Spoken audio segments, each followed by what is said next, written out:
Almost 17 months after the Benghazi terror attacks, a look at a key behind-the-scenes player in the administration's response and how President Obama continues to push a version many Democrats no longer believe. This is Special Report.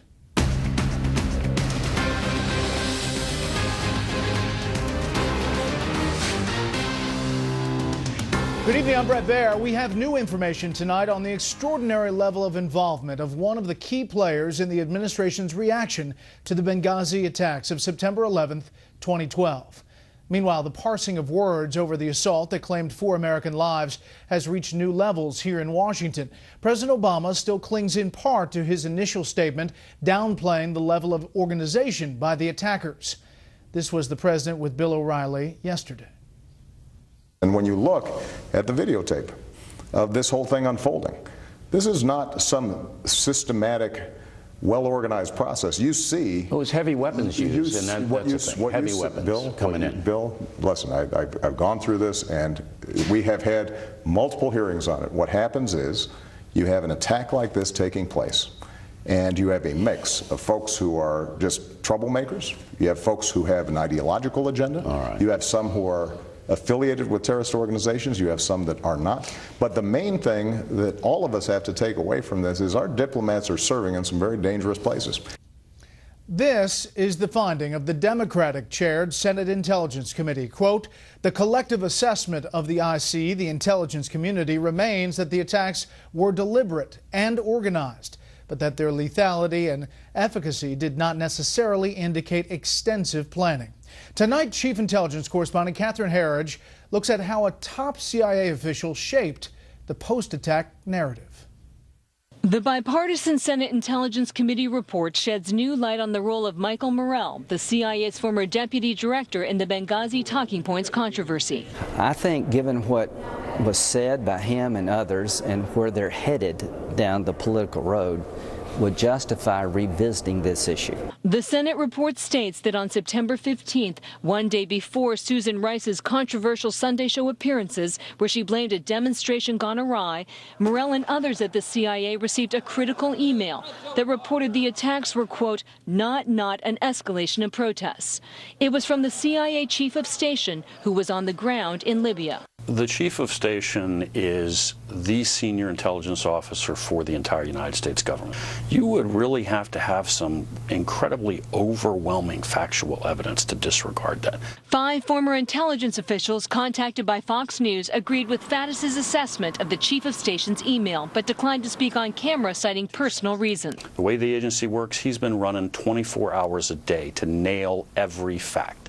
And now he's reaching out 4 days into this email directly to the most senior levels of his organization, saying again with the big red crayon as clearly as he can, there were no protests. While the report does not explain when Morrell read the email, it says that on the same day, September 15th, he edited the talking points twice, excising about half the text, including prior warnings to the State Department. The word Islamic was cut, but demonstrations stayed in. The next day, September 16th, the same day Susan Rice was on TV, Morrell then asked CIA staff at Embassy Tripoli for more information. On September 18th, the CIA and FBI reviewed the closed-circuit television video from the mission facility that showed there were no protests.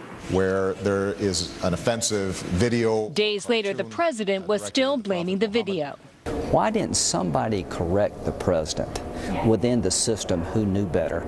This is why you need a joint select committee. The bipartisan Senate report found that intelligence analysts hung with the protest explanation, quote, without sufficient intelligence or eyewitness statements to corroborate that assertion. The intelligence community took too long to correct these erroneous reports. In November 2012, at the height of the talking points controversy, Susan Rice met with Republican Senators McCain, Ayotte, and Graham. Morrell accompanied Rice. He tried to defend her appearance on television and tried to defend the idea that there was confusion about what happened in Benghazi. On who changed the talking points, Graham says Morrell blamed others. What I found curious is that he did not accept responsibility for changing the talking points. He told me the FBI had done this. I called the FBI. They went ballistic. Within 24 hours, his statement was changed where he admitted the CIA had done it. As he prepared to leave the CIA, Morell gave an interview to the Wall Street Journal, which reported his interest, quote, in advising future presidential campaigns.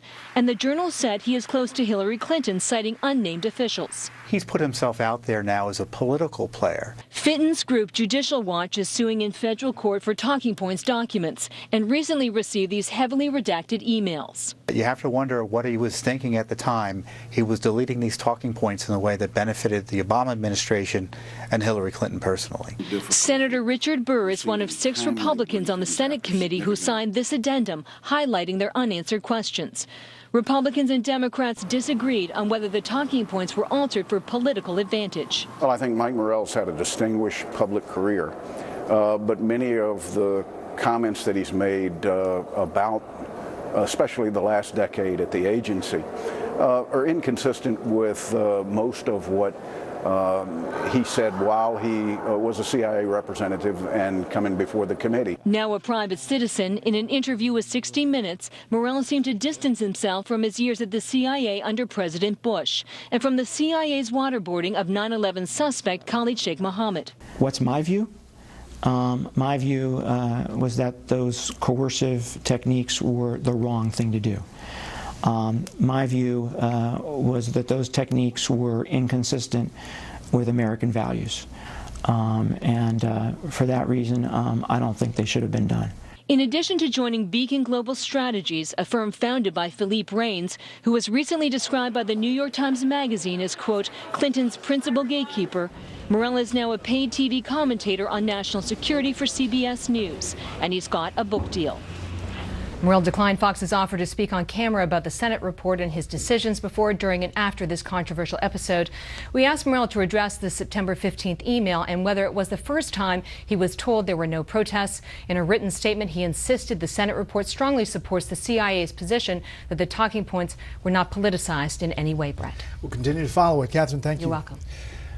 A lot of people are having some issues, more fallout from that President Obama interview, reaction to the president's contention that his healthcare.gov website is more or less fixed and that he has held accountable the folks who messed up. White House correspondent Wendell Goler has that story. In an interview with Fox News Channel's Bill O'Reilly, President Obama defended his decision not to fire Health Secretary Kathleen Sebelius over the problems of the Affordable Care Act. I promise you that we hold everybody up and down the line accountable, but when we're midstream, Bill, that we want to make sure that our main focus is how do we make this thing work so that people are able to sign up. On this day, Secretary Sebelius visited Cleveland and Kansas City.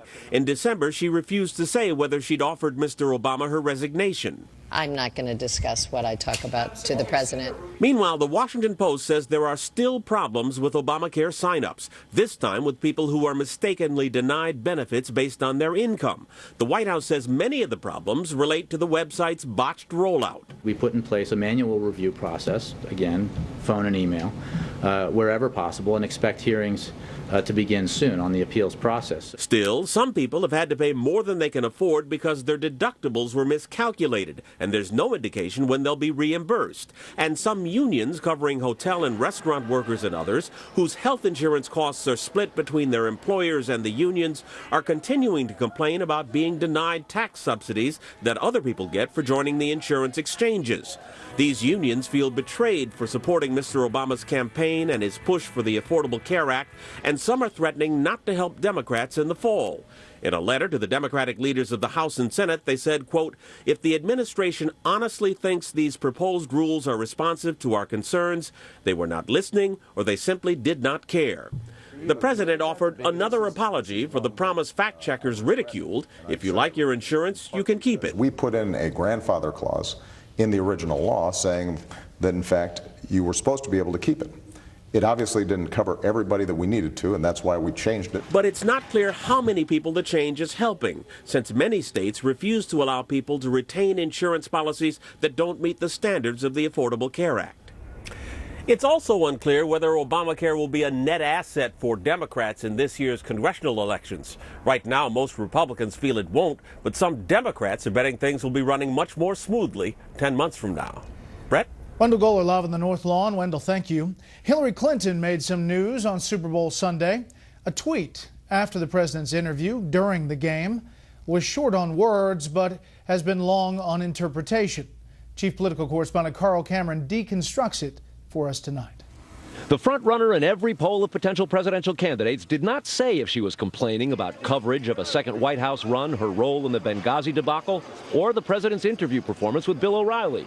But it was one of the most retweeted posts of the big game. Quote, "It's so much more fun to watch Fox when it's someone else being blitzed and sacked.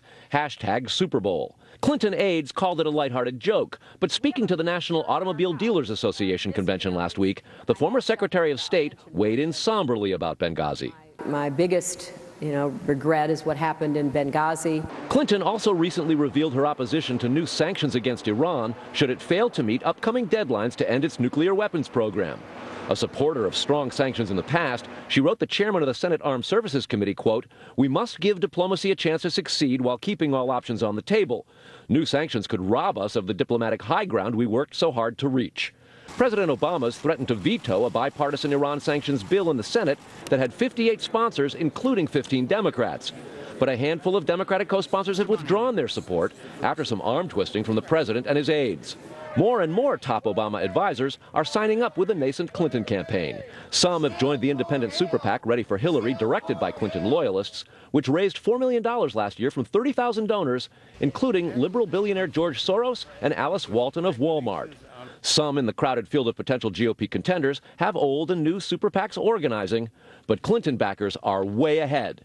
In addition to Ready for Hillary, the liberal super PAC Priorities USA, founded by Obama loyalists for his 2012 re-election, will now fundraise for Clinton, while a group called Correct the Record will fact-check and defend against GOP attacks.